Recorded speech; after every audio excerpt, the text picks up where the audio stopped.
all that strong, and we certainly need future studies. As far as the effect on potassium in patients with diabetes, you can see that the patients on spironolactone had but a very small, 0.5 at maximum millimoles increase. So if you start out at 4, it's going to go to 4.5.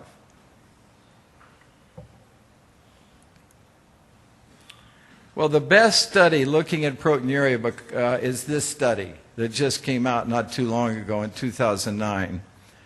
And what they said is, you haven't studied these patients with maximal doses of ACE inhibitor. So let's give 80 milligrams of lisinopril. You haven't studied patients where the blood pressures were controlled less than 130/80. So let's get the blood pressures down to less than 130/80. And you haven't studied them long enough, so let's do a 48-week study. And the blood pressures, glycemic control, creatinine clearance, sodium protein intake, no difference between the groups.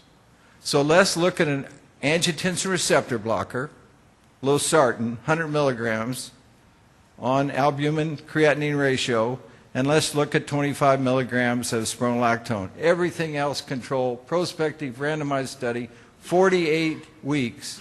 And you can see spironolactone was better than, adding spironolactone to an ACE inhibitor was better than adding an ARB to ACE inhibitor. So I think the data is accumulating as far as what we do clinically in this setting of proteinuria and diabetic nephropathy, and the proteinuria being an index of progression. And here's the potassium levels. Spironolactone a little higher, losartan a little higher than placebo, but all in a relatively safe range. This could be a whole lecture on aldosterone breakthrough. Aldosterone escape is escape from the sodium retaining effect, which heart failure cirrhotic patients don't do, or some nephrotic patients.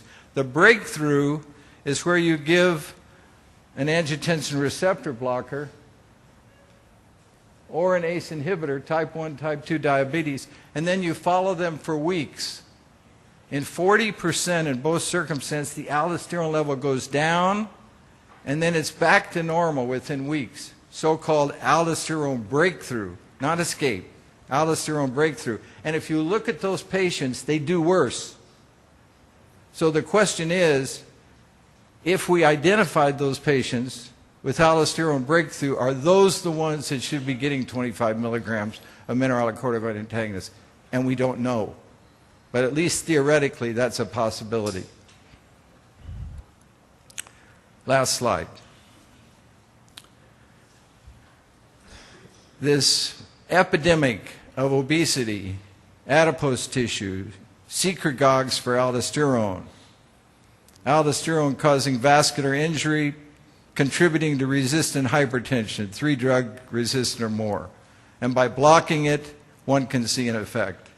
Impaired beta cell function, apoptosis, oxidative stress, inflammation, contributing to metabolic syndrome and diabetes.